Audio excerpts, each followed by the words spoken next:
नमस्कार, आप देख रहे हैं एनडीटीवी एक्सप्लेनर तह की बात। मैं हूं सुशील बहुगुणा। करीब 100 साल पहले कैलिफोर्निया के एक मेयर ने अमेरिका के तत्कालीन राष्ट्रपति को पत्र लिखा कि औद्योगिकरण से जुड़ी टेक्नोलॉजी एक ऐसा भयानक राक्षस होने जा रही है जो विनिर्माण यानी मैन्युफैक्चरिंग को इस हद तक पहुंचा देगा कि हमारी सभ्यता ही खत्म हो जाएगी। लेकिन वो भविष्यवाणी गलत साबित हुई।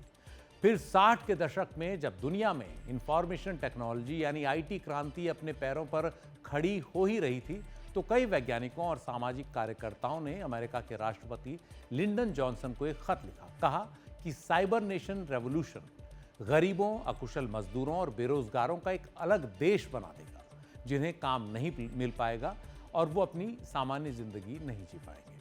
लेकिन हम अपने अनुभव से जानते हैं कि ऐसा भी नहीं हुआ। दरअसल जब भी कोई प्रौद्योगिकी यानी टेक्नोलॉजी तेजी से आगे बढ़ती है तो विनाश की ऐसी भविष्यवाणियां सामने आती हैं। लेकिन समय के साथ साथ ये भविष्यवाणियां गलत साबित होती रही हैं। ऐसी ही कई भविष्यवाणियां अब आर्टिफिशियल इंटेलिजेंस को लेकर आए दिन सामने आ रही हैं। जैसे ये कहा जा रहा है कि एआई जल्द ही इंसान पर हावी हो जाएगा, एआई जल्द ही कई तरह की नौकरियां खा जाएगा, लाखों लोग बेरोजगार हो जाएंगे, एआई मानव सभ्यता की बर्बादी की वजह बनेगा। ऐसे तमाम सवाल आए दिन सामने आते हैं। कंप्यूटर पहले ही गणना और कई तरह के जटिल काम करने के मामले में इंसानों से कहीं आगे है, और अब तो एआई यानी आर्टिफिशियल इंटेलिजेंस का दौर है, जिसमें मशीनों को इंटरनेट के संसार में उपलब्ध जानकारियों के आधार पर इस तरह प्रशिक्षित यानी ट्रेन किया जा रहा है कि वो हमारी तरह सोचने भी लगें, फैसले भी लेने लगें। लेकिन अगर मशीन ये काम करने लगेगी तो इंसान का क्या होगा? क्या कई तरह के रोजगार खत्म नहीं हो जाएंगे? टेक्नोलॉजी में प्रगति के साथ नौकरियों के घटने की भविष्यवाणियां बीते 200 साल में फेल होती रही हैं। निराशावादी लगातार गलत साबित होते रहे हैं। लेकिन यह बात गलत नहीं है कि लाखों रोजगार तकनीक में प्रगति के साथ खत्म भी होते रहे हैं। जैसे कृषि में नई टेक्नोलॉजी ने खेती में रोजगार को कम कर दिया। औद्योगिक क्रांति ने अधिकतर लोगों को खेतों से फैक्ट्रियों में पहुंचा दिया। फिर आए ऑटोमेशन ने एक बड़ी आबादी को फैक्ट्रियों से बाहर कर दिया, जिससे सेवाओं यानी सर्विसेज की अर्थव्यवस्था को बढ़ावा मिला। जो देश जितना विकास करता गया वहां ये चलन उतनी ही तेजी से सामने आया। विकसित देशों में अधिकतर रोजगार सेवा क्षेत्र में यानी सर्विसेज में बनते गए। तो ये तो है कि किसी नई तकनीक से लोगों के रोजगार खत्म हुए, लेकिन फिर नए मौके भी उभरे, नई तरह के रोजगार पैदा हुए। टेक्नोलॉजी के इतना आधुनिक होने के बावजूद आज दुनिया में रोजगार रिकॉर्ड स्तर पर है। लेकिन इस बार कुछ अलग होने जा रहा है, क्योंकि एआई अलग है। प्रौद्योगिकी के क्षेत्र में इतना बड़ा डिसरप्टिव इनोवेशन पहली बार हो रहा है। अभी तक किसी मशीन द्वारा इंसान को काबू करने की बात सामने नहीं आ रही थी, लेकिन एआई के आने से ये बात बहुत दूर नहीं दिख रही है। भविष्य में क्या इंसान इस दिशा में कोई लगाम लगा पाएगा एआई पर? यह सवाल भविष्य के गर्भ में है। लेकिन सबसे पहली चिंता यह है कि क्या एआई नौकरियां खा जाएगा? यह मुद्दा आज पेरिस में चल रही एआई एक्शन समिट में भी उठा। पेरिस में आज फ्रांस के राष्ट्रपति इमैनुअल मैक्रों के साथ एआई एक्शन समिट की सह अध्यक्षता करते हुए प्रधानमंत्री मोदी ने अपने भाषण में एआई की तमाम खूबियों और संभावित चिंताओं का जिक्र किया। कहा, एआई करोड़ों लोगों की जिंदगियां बदल सकता है। इससे स्वास्थ्य, शिक्षा, कृषि और विज्ञान में बहुत कुछ बड़ा किया जा सकता है। एआई एक ऐसी दुनिया बनाने में मदद कर सकता है जहां सतत विकास के लक्ष्यों को आसानी और तेजी से हासिल किया जा सके। दुनिया के कई देशों, अंतर्राष्ट्रीय संस्थाओं और नामी कंपनियों के शीर्ष प्रतिनिधियों के सामने प्रधानमंत्री ने कहा कि हमें संसाधनों और टैलेंट को साथ लाना होगा। ऐसे ओपन सोर्स सिस्टम बनाने होंगे जो विश्वास और पारदर्शिता बढ़ा सकें। हमें टेक्नोलॉजी का लोकतांत्रिकरण करना होगा, उसे जन केंद्रित बनाना होगा। साइबर सिक्योरिटी, गलत सूचनाओं के प्रसार और डीप फेक जैसे खतरों का भी हल ढूंढना होगा। और इसके साथ ही उन्होंने एआई से नौकरियों पर पड़ने वाले असर को लेकर जो चिंताएं चल रही हैं उनका भी जिक्र किया। Loss of jobs is AI's most feared disruption, but history has shown that work does not disappear due to technology. Its nature changes and new types of jobs are created. We need to invest in skilling and reskilling our people for an AI-driven future. दरअसल कोई भी नई technology कई पुरानी नौकरियों को खाती है तो रोजगार के कई नए मौके भी पैदा करती है। लेकिन क्या एआई के साथ ऐसा होगा? रोजगार की प्रकृति पर एआई के असर से जुड़ी आईएमएफ की 2024 की एक रिपोर्ट कहती है कि दुनिया में 40% रोजगार एआई से प्रभावित होंगे। ऐतिहासिक तौर पर ऑटोमेशन और इंफॉर्मेशन टेक्नोलॉजी ने सामान्य कामों को ज्यादा प्रभावित किया, लेकिन एआई की खास बात यह है कि ये हाई स्किल्ड जॉब्स यानी ऐसे काम जिनमें बहुत कुशलता की जरूरत है उनको प्रभावित करेगा। इसकी वजह से विकसित अर्थव्यवस्थाओं पर एआई का असर बड़ा दिखेगा। विकसित अर्थव्यवस्थाओं में 60% रोजगारों पर एआई का असर होगा। इनमें से आधे रोजगारों को एआई से जुड़ने का फायदा मिलेगा, उत्पादकता बढ़ेगी। बाकी आधे रोजगारों को एआई खुद ही करने लगेगा जिन्हें अभी इंसान करता है।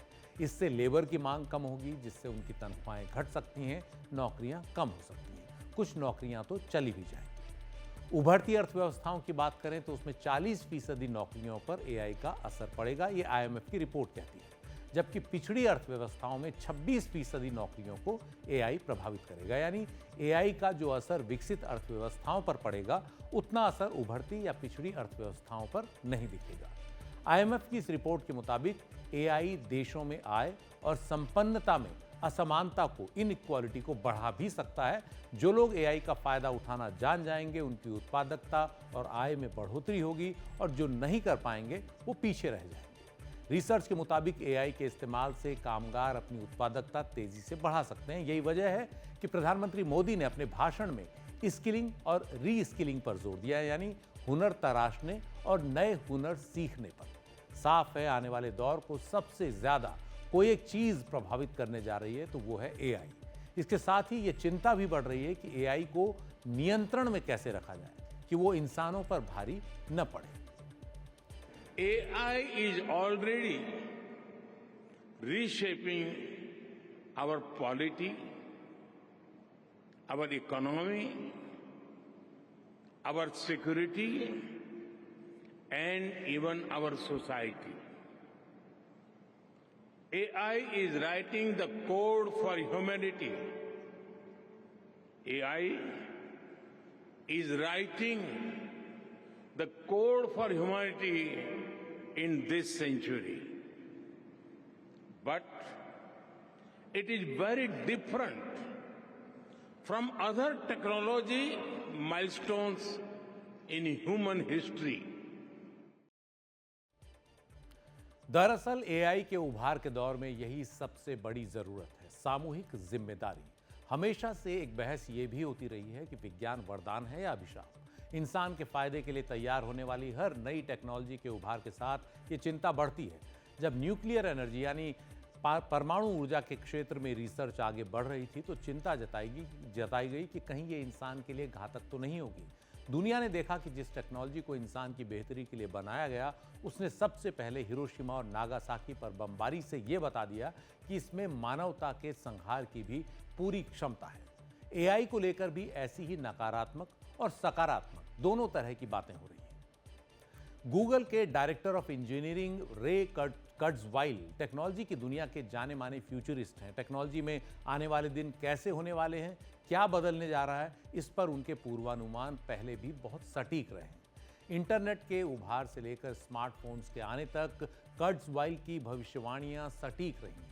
आर्टिफिशियल इंटेलिजेंस को लेकर उन्होंने अपनी किताब द सिंगुलैरिटी इज नियरर में उस दुनिया की तस्वीर पेश की है जो जल्द ही बदलने वाली है, जिसमें न सिर्फ टेक्नोलॉजी बदलेगी बल्कि इंसान और मशीन भी आपस में जुड़ चुके होंगे।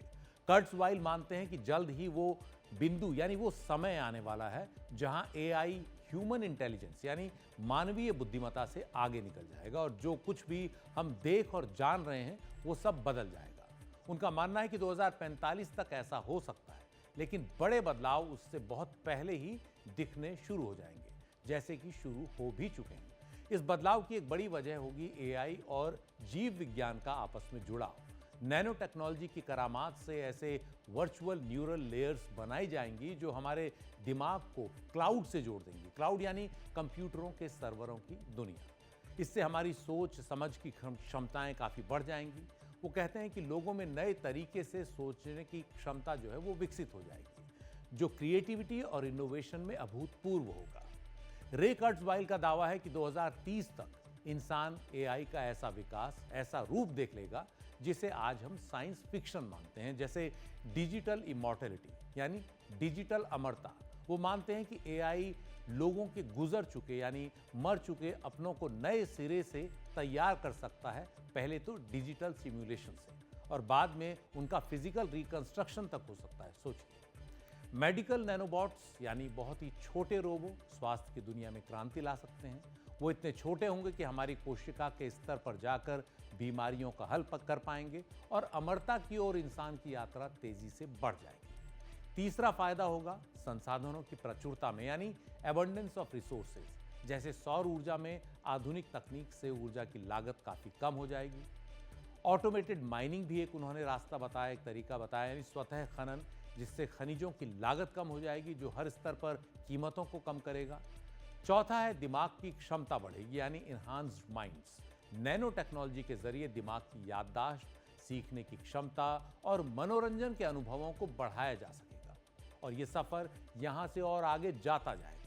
कुर्ज़वेल कहते हैं कि ऐसे बदलावों से दुनिया में रहन सहन का स्तर बढ़ेगा, हर व्यक्ति को जिंदगी की जरूरी चीजें और आराम मिल पाना आसान होगा। लेकिन ये भविष्यवाणियां जितनी उत्साहित करने वाली हैं, उतनी ही विवादों से भरी भी। आलोचक ये सवाल उठाते हैं कि क्या इंसान ऐसे बड़े बदलावों के लिए तैयार है? अमरता हासिल होगी तो धरती की आबादी क्या बहुत बढ़ नहीं जाएगी? क्या ऐसे दिमाग जो तकनीक की मदद से बहुत ताकतवर हो गए हों, वो ऐसे दिमागों के साथ रह पाएंगे जो सामान्य हैं? कहीं इससे एक अलग तरह का भेदभाव का दौर शुरू तो नहीं हो जाएगा? और सबसे बड़ी चिंता यह है कि क्या होगा अगर एआई इंसान के काबू से बाहर निकल गया तो? रे कुर्ज़वेल द्वारा टेक्नोलॉजी की जबरदस्त तरक्की के जो दावे हैं, उन पर कुछ जानकार सवाल भी उठाते हैं और एआई और नैनो टेक्नोलॉजी की मौजूदा सीमाओं की ओर इशारा करते हैं। मेटा के चीफ एआई साइंटिस्ट यान लियाकुन मानते हैं कि एआई के प्रभुत्व वाले भविष्य की बातें बहुत बढ़ा चढ़ाकर की जा रही हैं। वो मानते हैं कि अभी हम वैसी मशीनें बनाने से बहुत दूर हैं जो बिल्कुल इंसानों की तरह सोच समझ सकें, व्यवहार कर सकें। रे कुर्ज़वेल का जो विजन है उस पर बहस हो सकती है, लेकिन ये सोचने विचारने का भी विषय है। टेक्नोलॉजी जिस तेजी से बढ़ रही है उससे कई नैतिक, सामाजिक और व्यावहारिक सवाल भी खड़े होते हैं, जिनके लिए पहले से ही तैयार रहने और संभावित नुकसान से बचने की तैयारी करने की जरूरत है। गॉडफादर ऑफ एआई माने जाने वाले वैज्ञानिक जॉफ्री एवरेस्ट हिंटन इस ओर इशारा करते हैं। आर्टिफिशियल न्यूरल नेटवर्क्स के क्षेत्र में ऐतिहासिक काम करने वाले जॉफ्री हिंटन को 2024 में फिजिक्स के नोबेल पुरस्कार से सम्मानित किया गया। वो मानते हैं कि एआई अगले 3 दशक में 10 से 20% तक इंसानियत को बर्बाद कर सकता है। बीबीसी के रेडियो 4 कार्यक्रम में बोलते हुए हिंटन ने एआई के मुकाबले इंसान की स्थिति की तुलना की और कहा कि ये ऐसा ही है जैसे बच्चे अपने माता पिता पर नियंत्रण करने की कोशिश कर रहे हैं। उन्होंने पूछा कि ऐसे कितने उदाहरण हैं जहां एक कम समझदार चीज ने ज्यादा समझदार चीज पर काबू किया हो। उन्होंने कहा बहुत कम।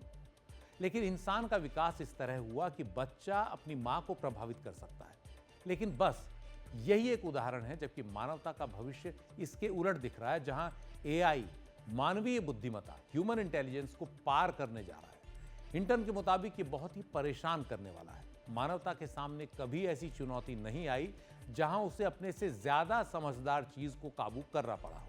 वो कहते हैं कि हम सुपर इंटेलिजेंस के सामने 3 साल के बच्चे जैसे हैं। एआई के क्षेत्र में काम कर रहे कई जानकार जॉफ्री हिंटन की चिंताओं को कुछ ज्यादा ही बता रहे हैं। हालांकि ये सबका मानना है कि एआई का अधिकतम फायदा तभी मिलेगा जब वैश्विक स्तर पर इसका नियमन, रेगुलेशन भी किया जाए, एआई के एथिक्स फ्रेमवर्क को सुधारा जाए और ऐसी तकनीकों पर निवेश किया जाए कि एआई को काबू से बाहर होने से रोका जा सके।